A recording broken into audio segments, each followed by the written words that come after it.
apa adab-adab dalam berbeda pendapat. Di sini dalam kitab ini ada sekitar 8 poin ya. 8 poin dan saya ambil satu saja misalkan 5 menit. Satu yang paling mendasar dalam adab ketika berbeda pendapat itu al-ikhlas wa qasdul haqqi wa tajarrud minal hawa indal khilaf wal bu'du an hubbiz zuhur wal intisar li nafsi wal hawa. Terjemahannya kurang lebih apa Pak?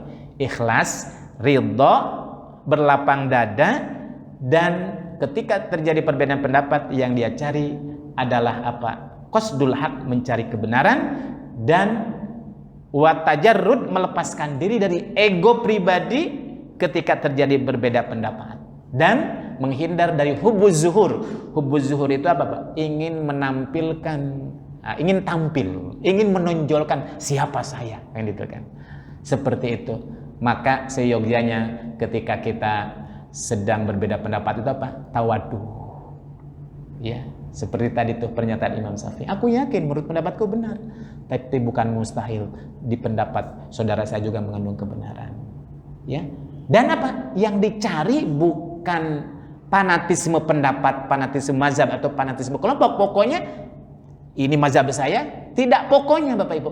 Kalau seandainya misalkan setelah diteliti, dikaji dalam suasana ukhuwah, persaudaraan, kita bicara dengan argumen bukan sentimen, kita bicara tentang dalil, dan ternyata misalkan ternyata dalilnya dia lebih kuat, maka ketika kita berbeda pendapat, kalau kita ikhlas gak masalah tuh, kita ninggalkan pendapat kita kemudian mengikuti pendapat orang lain. Dan itu dilakukan oleh Nabi Bapak Ibu. Padahal pendapatnya itu apa? Dikritik bukan oleh para sahabat, oleh orang Yahudi. Ya. Jadi orang Yahudi itu mengkritisi sebagian para sahabat, bukan Nabi yang dikritisi. Kata orang Yahudi dalam sebuah dialog itu, "Ya Muhammad, aku ini sebenarnya ya, bukan nggak suka dengan engkau, bukan. Tapi ada kesalahan di antara yang dilakukan oleh umatmu, oleh sebagian pengikutmu. Ketika mereka bersumpah, ada di antara para sahabat pada waktu itu yang bersumpah dengan apa? Demi Ka'bah, gitu kan.